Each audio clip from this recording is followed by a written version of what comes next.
Welcome to the deep dive.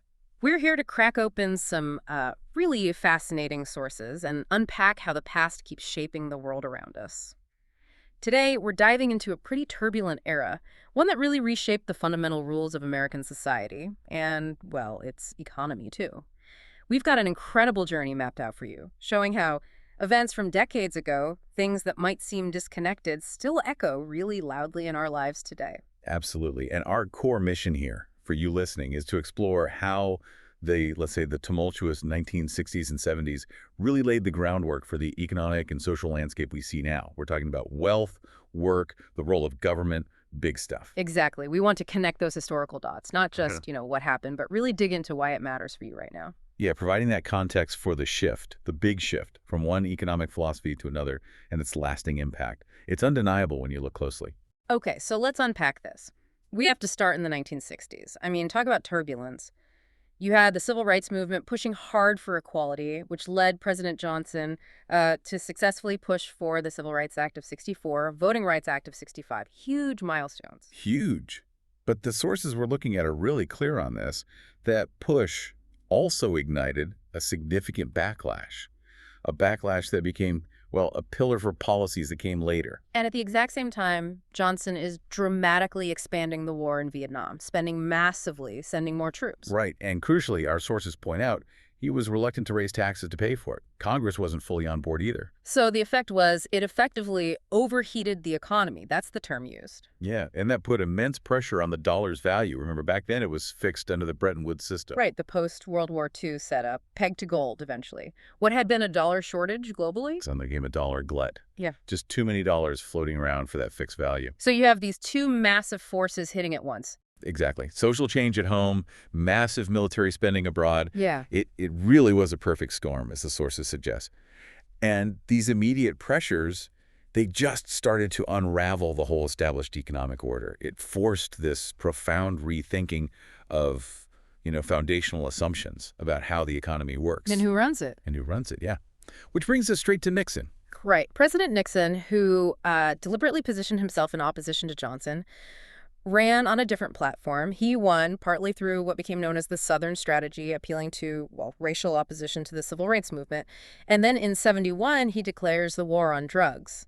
And critically, on the economic front, also in 1971, Nixon abandons the fixed exchange rate, ditches Bretton Woods. Which was a direct response to the strain on the dollar from Vietnam, right? Absolutely. And by switching the U.S. to a floating exchange rate, Nixon effectively handed over the reins for managing the domestic economy. It went from being primarily Congress and fiscal policy. The Federal Reserve System. Right. Monetary policy takes center stage. That's a monumental shift. Huge. And it put the Fed in this incredibly complicated new role. I mean, they'd spent a quarter century focused on securing that exchange rate. And suddenly, bang, manage the whole domestic show, learn on the job, essentially. Pretty much. And then, just as they're figuring this out, OPEC quadruples the price of oil in 1973. The oil shock. The oil shock. And that just sent prices, including exchange rates, haywire. It was this massive, completely unforeseen challenge for an institution still finding its feet with its new powers. Our sources also mention something interesting, Nixon's Project Independence from November '71. Seems like he anticipated some issues. Yeah, initially the focus was on boosting domestic production and consumption, but it quickly morphed into a more active strategy to secure steady oil supplies from the Middle East. And around the same time, even before the oil shock hit, Nixon moves to end the draft, replaced it with an all-volunteer army. Which our sources flag as sort of an early step towards the privatization of the military. Interesting parallel. Okay, let's shift focus a bit to the financial world itself, because this gets really interesting. After that oil shock, OPEC nations are suddenly swimming in cash. Huge amounts of wealth. Right. And the existing financial system, Bretton Woods, which was highly regulated, just couldn't absorb it easily. So where does the money go? It finds a temporary home in what became known as Eurodollars. Basically, dollar deposits held in banks outside the U.S. Unregulated dollar deposits, often in Europe, Switzerland maybe, keeping things anonymous. Exactly. And this massive inflow of unregulated money, combined with all the price volatility globally, creates pressure to deregulate the whole financial system back home. Precisely. Our sources frame this as the early tremors, the beginning of a huge shift in how finance would operate. sparking this broader push for deregulation that shaped policy for decades. Meanwhile, back in the U.S. economy, the 70s are just chaotic. Utter chaos. The Fed, still new to its big job, is struggling to handle these price shocks. And the result? Stagflation. That horrible mix, high inflation and high unemployment. Painful. Very painful. President Carter comes in, tries to tackle it. First appoints Alfred Kahn to head the Council on Wage and Price Stability. Kahn, who famously wasn't allowed to say recession, so he called it a banana. He did. Classic bit of political speak. But then, under pressure to really curb inflation, Carter appoints Paul Volcker to chair the Fed. And Volcker doesn't mess around. No, he acts decisively, dramatically raises interest rates, slams the brakes on money growth. The consequence, though, was brutal. A severe recession in 81-82, massive unemployment. Massive. But it worked on inflation. Prices stabilized eventually, though exchange rates were all over the place during this time, hitting industries hard. And here's a direct consequence we need to flag. Banking problems started popping up. Right, which led the government, maybe counterintuitively, to deregulate savings and loans S&Ls. And that deregulation, the sources tell us, led to just excessive borrowing, risky behavior. And ultimately, the failure of a third of all S&Ls in the 1980s. A huge crisis. Looking back, it seems so obvious. The S&L crisis really did anticipate the 2008 financial crisis, didn't it? It really did. Deregulation leads to speculation. Speculation goes bad. Government ends up footing a massive bill. Took a decade to raise taxes to pay off the $100 billion S&L debt. But crucially, at the time, it wasn't widely seen as a cost of deregulation itself. No, which really raises that question, doesn't it? Yeah. How do we interpret crises? And how does that interpretation shape what happens next? Do we learn the right lessons? Because despite that S&L mess, deregulation didn't stop. Our sources say it was kind of dismissed as just a bump in the road. Yeah, the momentum for deregulation just kept building. It started to coalesce into this broader philosophy we now call neoliberalism. Which, at its core, is about free markets, minimal government, deregulation, privatization. Exactly. And its supporters often call themselves conservatives. Our sources note this reflects a desire to return to some imagined earlier economic order. Some analyses even trace elements back further, maybe to pre-Civil War ideas about states' rights. It's the complex history. It is. But this shift wasn't just, happening on its own. It was actively pushed, strategically cultivated. Which brings us to a really key document, the Powell Memo. Ah, yes. Lewis Powell, successful corporate attorney, writes this confidential memo to the U.S. Chamber of Commerce in 1971. Right around the time Nixon's making those big moves, and then Nixon appoints Powell to the Supreme Court later that same year. The timing is notable. Very. In the memo itself, it's stark. Powell warns that the American economic system is under broad attack. He says the overriding first need is for businessmen to recognize that the ultimate issue may be survival of the free enterprise system, urges business to fight back. Fight back hard. In the press, universities, Congress, the courts, everywhere. It was absolutely a call to action. And our sources frame it as a genuine call to arms. It galvanized this coordinated movement. It really did. This wasn't just politics as usual. It was a deliberate, funded, long-term effort to reshape the landscape, a foundational moment for organized conservative advocacy. And you see the results almost immediately. Think tanks start popping up. Exactly. The Heritage Foundation, formed in '73, not long after the memo, funded initially by Richard Mellon Scaife. Their mission, promoting free enterprise, limited government, individual freedom, traditional American values, and a strong national defense. And then Charles Cook, also spurred by the Powell Memo, forms the Cato Institute a few years later. More academic, but still conservative, pushing similar ideas. Let's pause on the language there. Individual freedom, freedom of our people. Our sources really unpack this. They argue this language often functioned as code specifically, code for opposition to labor unions. Harking back to this mythical past where lone workers and big companies bargained as equals. Right. Which, as the sources highlight, just isn't the reality in a modern economy. Without collective bargaining, individual workers are usually at a huge disadvantage. The sources also point out a racial overtone in some of this language. Yes, they mention the historical context, all men, originally meaning all white men. The argument is that this appeal, while framed economically, often carried this deliberate racial subtext. Powell also made this, frankly, quite extraordinary claim in the memo. Which one? That few elements of American society today have as little influence in government as the American businessman. Ah, yes. That statement is seen as a major stimulus for the explosion in organized lobbying. Lobbying which, as the sources explain, is expensive to start but relatively cheap to maintain, which led to these massive K Street firms we see today. And you can see the tangible impact. Our sources cite examples like the Affordable Care Act and Dodd-Frank, Hundreds of thousands of words added. filled with definitions, qualifications, and exceptions. Tailor-made to satisfy lobbyists and specific interests. It's baked into the legislation. And it wasn't just direct lobbying in D.C. No, these specialized think tanks, Heritage, Cato, they play a huge role too. Right. Being tax-exempt allows them to receive corporate funding to promote specific viewpoints, often shaping the whole debate. It creates this powerful feedback loop, right? Funding shapes research. Research shapes policy arguments. Exactly. It can look like independent thought, but it's often validating pre-existing agendas. Very effective. And then there's another player, maybe less known to some listeners, ALEC. Right, the American Legislative Exchange Council. Yeah. Formed in '73, also by Charles and David Koch, but focused on state legislatures. Their method is drafting model legislation, pre-written bills designed to Reduce business regulation, privatize public services, cut taxes for the wealthy, restrict unions, all the key themes. and they distribute these templates to state lawmakers. Thousands of Republican lawmakers are members. And the success rate is striking.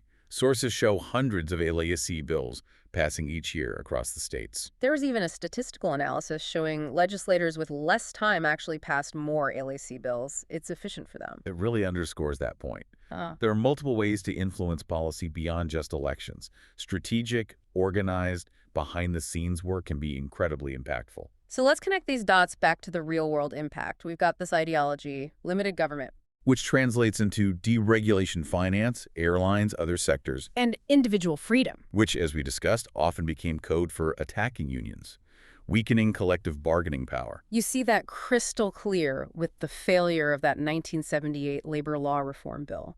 Minor changes proposed. But met with this huge inflammatory campaign from business groups, stopped cold by a Senate filibuster, showed the power shift. And then Volcker's policies in the early 80s, the high interest rates, the strong dollar. Delivered a massive blow to manufacturing, especially durable goods, the heartland of private sector unions. Turning that rural renaissance of the 70s Midwest into the Rust Belt of the 80s. A huge economic shift with lasting consequences for those communities. Absolutely devastating for many. And our sources also touch on the Great Migration here. Right? Millions of African Americans moving north, often seeking union jobs for better wages. But it wasn't always a smooth path. Established unions often discriminated against them. Which led lawyers representing black workers to shift tactics Right. from traditional labor law. To constitutional law, sometimes arguing for open shops, where union membership isn't mandatory as a way around discriminatory union practices. A complex dynamic. Okay, so amidst all this turmoil, stagflation, deregulation, union decline,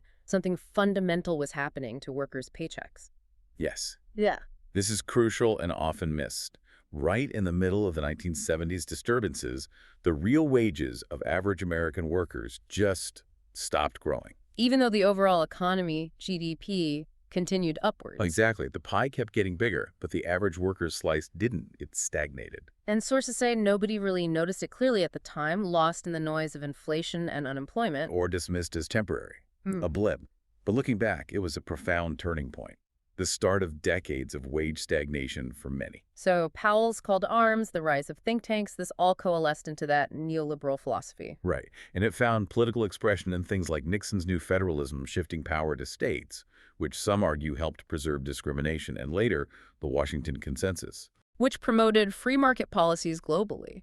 Fiscal discipline, privatization, deregulation. And a key element was abandoning that post-war government commitment to maintaining full employment. That was explicitly dropped. It represents this major intellectual shift, doesn't it, away from Keynes. Who saw a strong role for government in managing the economy for prosperity. Towards Hayek. Or Friedrich Hayek, yeah. Who emphasized individual action, distrusted government intervention, famously in The Road to Serfdom. And American economists, by and large, embraced Hayek during the turbulent 70s, though policymakers, ironically, Still often reach for Keynesian tools when crises hit. Interesting tension there. And the political figure who really embodied this shift was Ronald Reagan. Absolutely. Our sources make a point about where he chose to announce his 1980 presidential campaign. Philadelphia, Mississippi, site of the murder of 3 civil rights workers in 1964. The sources argue he didn't need to say anything explicit. The location itself sent a powerful message about his stance on civil rights, using coded actions, a shift from overt language to signaling. And then his famous inaugural address line, "Government is not the solution to our problem, government is the problem." A line that, according to our sources, directly reflects the arguments coming out of think tanks like Heritage and Cato, fueled by that Powell Memo vision. It signaled a fundamental change. And he acted on it quickly, the PATCO strike. Right, the air traffic controllers. Yeah. Reagan fired them, broke the union early in his term, a clear signal of his anti-union stance, even though PATCO had actually endorsed him. He then pursued what our sources call his twin policies. Lowering top income tax rates, particularly for the wealthy, in '81 and again in '86. And simultaneously ramping up military spending, aiming to pressure the Soviet Union. Which, despite promises to balance the budget, led to huge government deficits. And the economic result, the sources are stark. That second big tax cut in 1986 coincides almost exactly with the beginning of the sharp rise in income share, going to the very top, the top 1%. The CBO figures are eye-popping. Top 1% saw inflation-adjusted after-tax income jump 200% between '79 and 2011. While the bottom fifth, only 48% growth, a dramatic divergence. The gap widened significantly. But maybe the most transformative piece of this whole era, according to the sources, was the deregulation of finance. Yes, making the U.S. financial system much more like that unregulated Eurodollar market we talked about. Fewer constraints. And the financial sector just exploded in the 80s. Absolutely. Reagan's policies deficits, high interest rates, created this boon market for government bonds, corporate takeovers, Wall Street activity surged. The Dow tripled. And that drew in talent, right? Because the money was there. Definitely. Wages in finance started significantly outpacing other sectors, even accounting for education levels. Our sources estimate finance accounted for about 1/7 of the income gains for the very richest. Which brings us to a really critical question for today, one the sources raised directly. Are the private rewards in finance getting out of whack with the social benefits? Exactly. They cite hedge fund managers earning, say, $1 billion in a year, even when their funds don't perform exceptionally well. Largely thanks to loopholes like the carried interest exemption, treating their earnings as lower taxed capital gains instead of regular income. The Mitt Romney example, paying less than 15% tax. And that's just one loophole lobbied for by the wealthy, right? Real estate trusts, other things. It points to a system increasingly tilted towards financial accumulation, potentially diverting resources and talent. This leads our sources to talk about the FTE sector. Finance, technology, electronics. Right, basically the top 20% of earners. Within that, the top 10% earning $100,000 or more. Which they note used to sound like a solid middle-class living. But now, that term middle class evokes anxiety, uncertainty, a lifestyle feeling increasingly out of reach even at those income levels for many. and contrast that $100K plus with the median worker earning around $40,000. The gap is vast. The sources give examples.